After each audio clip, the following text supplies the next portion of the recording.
ದೆಹಲಿಯಲ್ಲಿರುವಂತಹ DK Shivakumar Sonia Gandhi ಅವರ ಮನೆಗೆ ಭೇಟಿ ಕೊಟ್ಟಿದ್ರು. ಈ ವೇಳೆ ಪ್ರಿಯಾಂಕಾ ಗಾಂಧಿ ಅವರನ್ನ ಭೇಟಿಯಾಗಿದ್ದಾರೆ. ಬಳಿಕ ಮಾತನಾಡಿದ ಡಿಸಿಎಂ ಡಿಕೆ ಶಿವಕುಮಾರ್, ನಾನು ವರಿಷ್ಠರನ್ನ ಭೇಟಿ ಮಾಡಿದ್ದೀನಿ, ಹೈಕಮಾಂಡ್ ಜೊತೆ ಎಲ್ಲವನ್ನ ಚರ್ಚಿಸಿದ್ದೇನೆ. ಅದರ ಬಗ್ಗೆ ಬಹಿರಂಗವಾಗಿ ನಾನೇನು ಹೇಳೋದಿಲ್ಲ, ರಾಜಕಾರಣ ಮಾಡೋದಕ್ಕೆ ಅಂತಾನೆ ಬಂದಿರೋದು, ಎಲ್ಲವೂ ಮಾತನಾಡಿದ್ದೀನಿ, ಎಲ್ಲದಕ್ಕೂ ಕಾಲವೇ ಉತ್ತರ ಕೊಡುತ್ತೆ ಅಂತಂದ್ರು. ನಾನೀಗ 10 ಜನಪದ ಬಂದಿದ್ದೀನಿ. ನಾನು ಒಳಗಡೆ ಏನು ಮಾತಾಡಿದೆ, ಯಾರ ಹತ್ರ ಮಾತಾಡಿದೆ ಅಂತ ನಾನೇನು ಡಿಸ್ಕ್ಲೋಸ್ ಏನು ಮಾಡಬೇಕಾದಂಥ ಅವಶ್ಯಕತೆ ಇಲ್ಲ. ಬೀದಿಯಲ್ಲಿ ನಿಂತ್ಕೊಂಡು ನಾವೆಲ್ಲ ಅದೆಲ್ಲ ರಾಜಕಾರಣ ಮಾತಾಡೋದು ಇಲ್ಲ. ನಾವು ನಮ್ಮ ವರಿಷ್ಠರನ್ನ ಭೇಟಿ ಮಾಡಿದ್ದೀವಿ, ಏನೇನು ಮಾತಾಡಬೇಕು ಮಾತಾಡಿದ್ದೀವಿ ಅಷ್ಟೇ.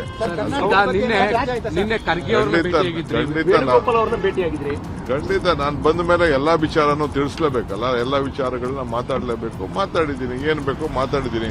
ಅದನ್ನ ನಾನು ಪಬ್ಲಿಕ್ ಅಲ್ಲಿ ನಾನೆಲ್ಲ ಮಾತಾಡಕ್ಕೆಲ್ಲ ಆಗಲ್ಲ. ಬಂದ ಮೇಲೆ ಅವೆಲ್ಲ ನಾವು ನಾವೆಲ್ಲ ಏನು ಹೇಳಕ್ಕೆ ಅಂತ ನಾನು ಬಂದಿರೋದೇ ರಾಜಕಾರಣ ಮಾಡ್ಲಿಕ್ಕೆ. ಎಲ್ಲ ವಿಚಾರನ ಮಾತಾಡದೆ ಬರೀ ಸುಮ್ಮನೆ ಇಲ್ಲಿ ಬಂದು ಈ ಗಾಳಿ ಕುಡ್ಕೊಂಡು ಹೋಗಿ ಬಂದಿದೀವ. ನಾವು ಏನೇನ್ ಬೇಕೋ ನಾವು ಮಾತಾಡಿದೀವಿ, ಕಾಲ ಎಲ್ಲದಕ್ಕೂ ಉತ್ತರ ಕೊಡ್ತದೆ.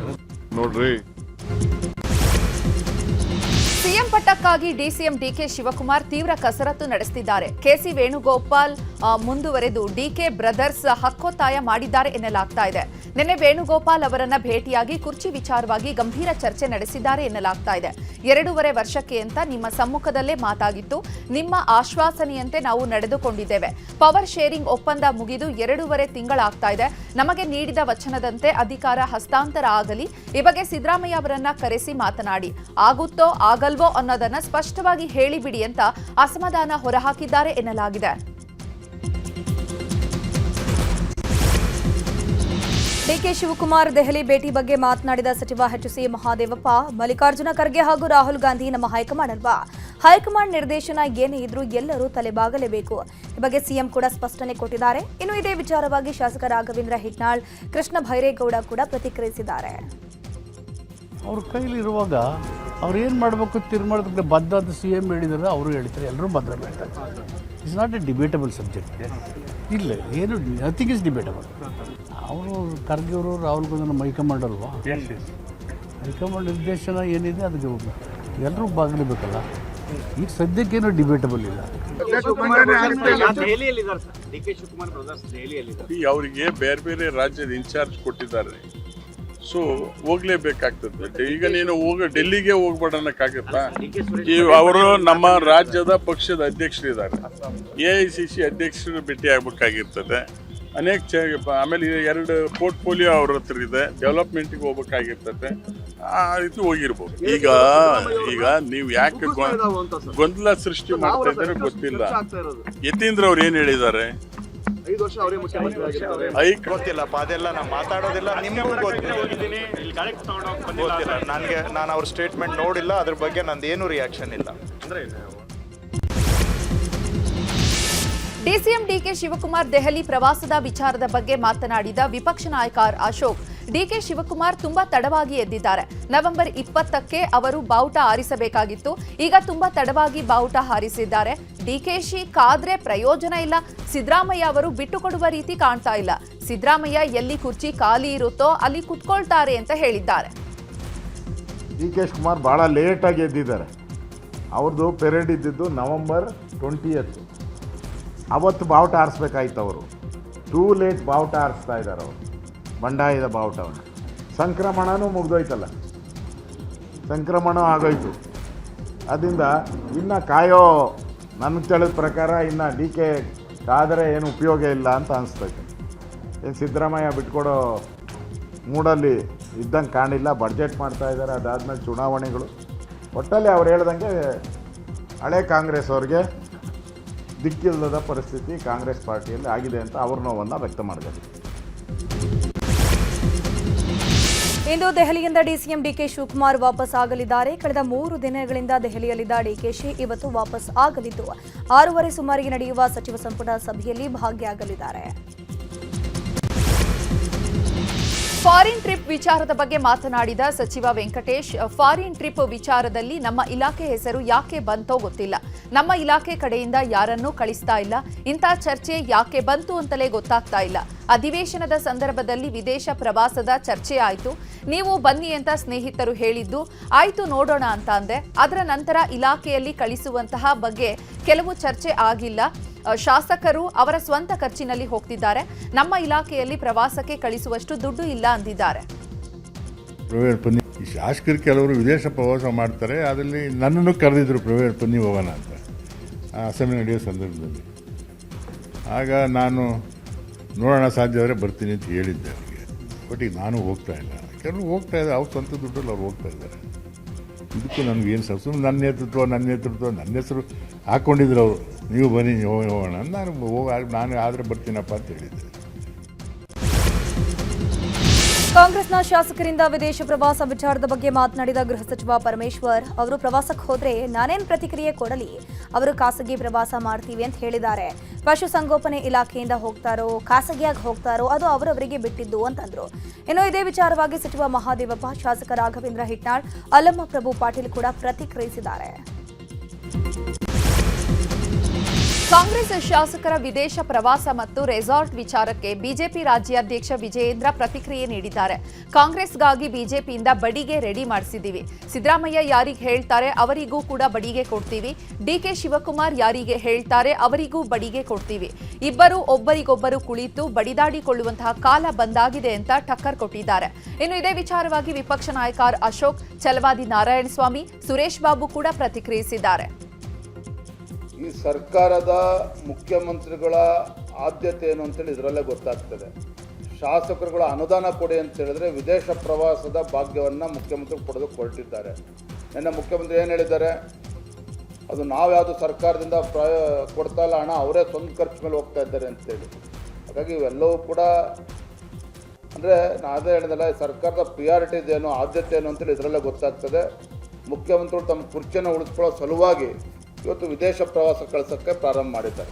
ಈಗ ಶಾಸಕರು ರೆಸಾರ್ಟ್ ಬುಕ್ ಮಾಡಿದ್ದಾರೆ ಅಂತ ಮಾಹಿತಿ ಸರ್. ಕಾಂಗ್ರೆಸ್ ಶಾಸಕರು ಬಜೆಟ್ ಅಧಿವೇಶನ ಆದ್ಮೇಲೆ ಗೋವಾದಲ್ಲಿ ರೆಸಾರ್ಟ್ ಬುಕ್ ಮಾಡಿದ್ದಾರೆ ಅಂತಕ್ಕಂಥ ಮಾಹಿತಿಗಳು ಅವ್ರಿಗೆ ಅನುಕೂಲ ಆಗಲಿ ಅಂತೇಳಿ ಬಿಜೆಪಿಯಿಂದನೂ ಬಡಿಗೆ ರೆಡಿ ಮಾಡಿಸಿದ್ದೀವಿ. ಸಿದ್ದರಾಮಯ್ಯವ್ರು ಯಾರು ಹೇಳ್ತಾರೆ ಅವ್ರಿಗೂ ಬಡಿಗೆ ಕೊಡ್ತೀವಿ, ಡಿ ಕೆ ಯಾರು ಹೇಳ್ತಾರೆ ಅವ್ರಿಗೂ ಬಡಿಗೆ ಕೊಡ್ತೀವಿ. ಒಬ್ರಿಗೊಬ್ರು ಕೂತ್ಕೊಂಡು ಈಗ ಹೊಡೆದಾಡ್ಕೊಳ್ಳೋಕೆ ಈಗಾಗಲೇ ಬಂದಾಗಿದೆ. ಏನೇನಾಗುತ್ತೆ ಕಾದು ನೋಡೋಣ.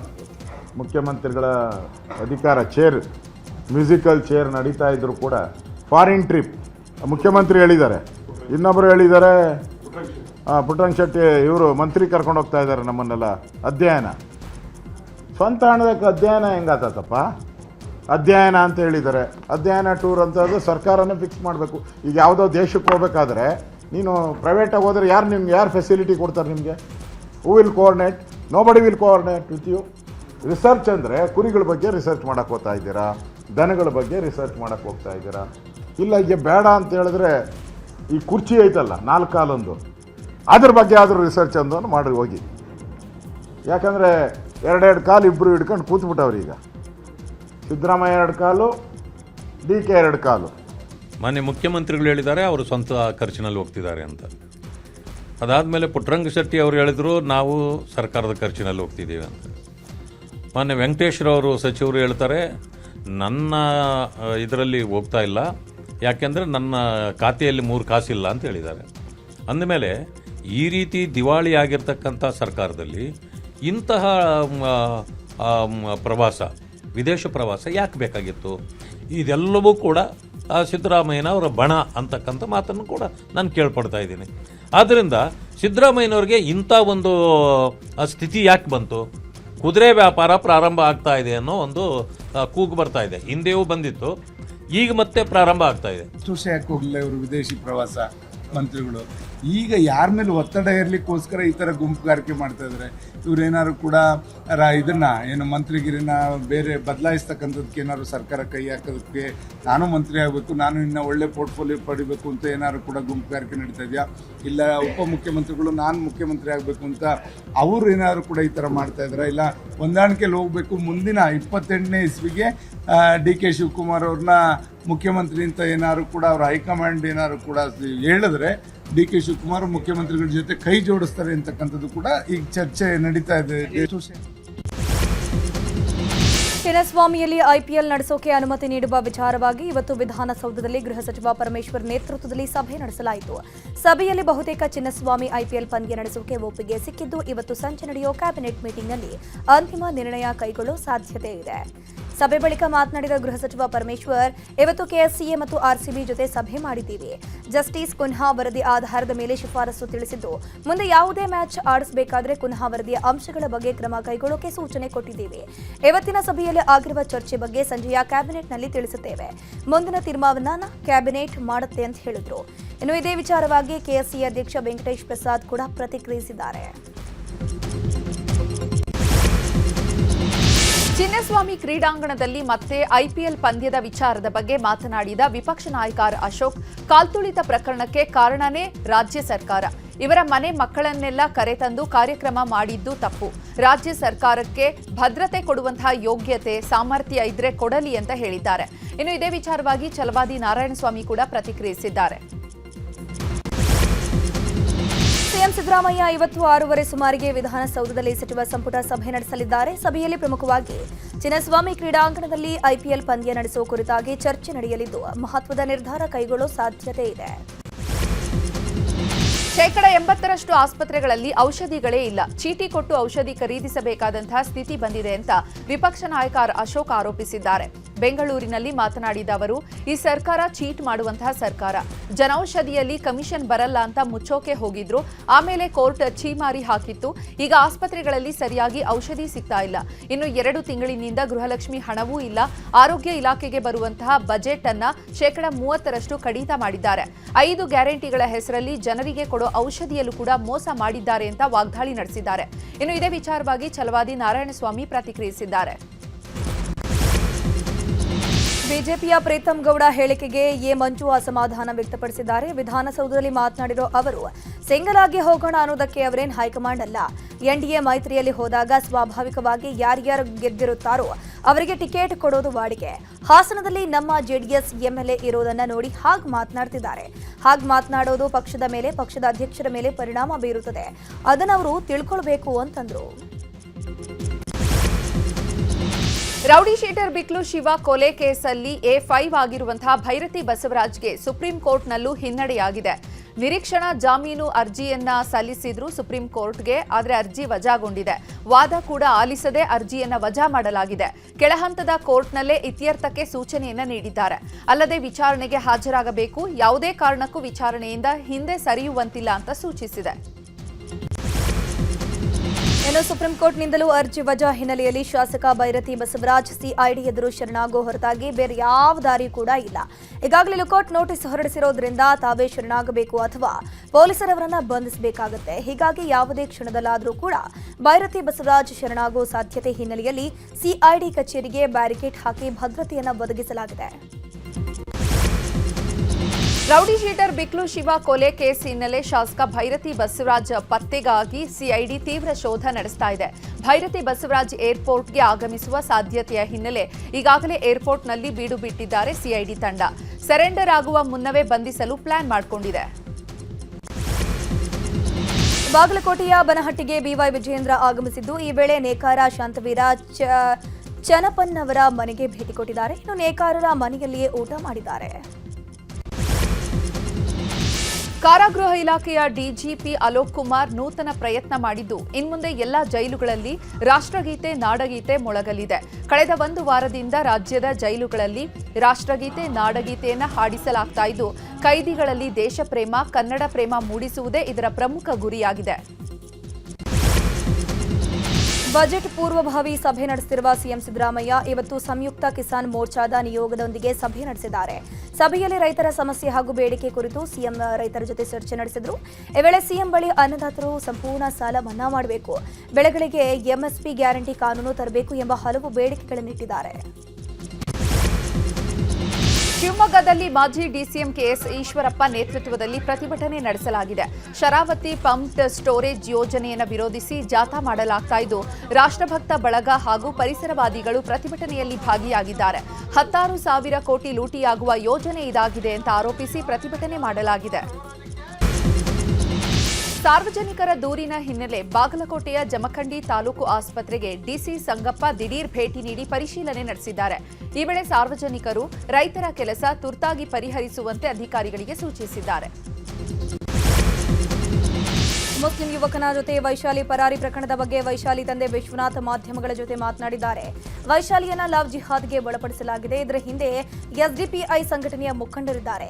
ನನ್ನ ಮಗಳನ್ನ ಪೊಲೀಸರು ವಾಪಸ್ ಕರೆತರಬೇಕು, ಎಲ್ಲಿನ ಪೊಲೀಸರು ನಮಗೆ ನ್ಯಾಯವನ್ನ ಕೊಡಿಸಬೇಕು ಅಂತ ಹೇಳಿದ್ರು. ಇನ್ನು ಇದೇ ವಿಚಾರವಾಗಿ ವೈಶಾಲಿ ತಾಯಿ ಹಾಗೂ ಹಿಂಜಾವೆ ಜಿಲ್ಲಾ ಸಂಯೋಜಕ ನರಸಿಂಹ ಮಾಣಿ ಕೂಡ ಪ್ರತಿಕ್ರಿಯಿಸಿದ್ದಾರೆ. ರಾಮನಗರದಲ್ಲಿ ಮುಸ್ಲಿಂ ಸಮುದಾಯದ ಸಾಮೂಹಿಕ ಮದುವೆಯನ್ನ ನಡೆಸಲು ಸಕಲ ಸಿದ್ಧತೆ ಮಾಡಿಕೊಳ್ಳಲಾಗಿದೆ. ನಗರದ ಯಾರಬ್ ನಗರದ ಹುಣಸನಹಳ್ಳಿ ರಸ್ತೆಯಲ್ಲಿ ನಾಳೆ ಸಂಜೆ 5 ಗಂಟೆಗೆ ಕಾರ್ಯಕ್ರಮ ನಡೆಯಲಿದ್ದು, ಈ ಬಗ್ಗೆ ಮಾಹಿತಿಯನ್ನು ನೀಡಿರುವಂತಹ ಶಾಸಕ ಇಕ್ಬಾಲ್ ಹುಸೇನ್, ಈಗಾಗಲೇ 145 ಜೋಡಿಗಳು ನೋಂದಣಿಯಾಗಿವೆ. ಎಲ್ಲಾ ಜೋಡಿಗಳಿಗೆ ಸರ್ಕಾರದಿಂದ 50,000 ಸಿಗ್ತಾ ಇದೆ. ನಾಳಿನ ಕಾರ್ಯಕ್ರಮಕ್ಕೆ ಡಿಕೆಶಿ ಕೂಡ ಆಗಮಿಸುತ್ತಾರೆ ಅಂತ ಹೇಳಿದ್ದಾರೆ. ಚಿಕ್ಕಮಗಳೂರಿನಲ್ಲಿ ಕಾಡಾನೆ ಉಪಟಳ ಮುಂದುವರೆದಿದೆ. ಮೂಡಿಗೆರೆ ತಾಲೂಕಿನ ಜಿ ಹೊಸಳ್ಳಿ ಸುತ್ತಮುತ್ತ ಕಾಡಾನೆಗಳು ದಾಂಧಲೆ ಹೆಚ್ಚಾಗಿದ್ದು, ಕಾಫಿ ಅಡಿಕೆ ಗಿಡಗಳನ್ನು ತುಳಿದು ಧ್ವಂಸ ಮಾಡ್ತಾ ಇದೆ. ಇನ್ನು ಜಿ ಹೊಸಳ್ಳಿ ಭಾಗದಲ್ಲಿ 6 ಕಾಡಾನೆಗಳ ಹಿಂಡು ಬೀಡು ಬಿಟ್ಟಿದ್ದು, ಕಾರ್ಮಿಕರು ಕೆಲಸಕ್ಕೆ ಹೋದಾಗ ಎಚ್ಚರ ವಹಿಸುವಂತೆ ಸೂಚನೆ ಕೊಡಲಾಗಿದೆ. ಫೆಬ್ರವರಿ 8ರಂದು ತುಮಕೂರಿನ ನಾಗವಲ್ಲಿ ಬಳಿ ಕಾರುಗಳು ಮುಖಾಮುಖಿ ಡಿಕ್ಕಿಯಾಗಿ ಭೀಕರ ಅಪಘಾತ ಸಂಭವಿಸಿತ್ತು. ಸದ್ಯ ಅಪಘಾತದ ಭೀಕರ ದೃಶ್ಯ ಸಿಸಿಟಿವಿಯಲ್ಲಿ ಸೆರೆಯಾಗಿದೆ.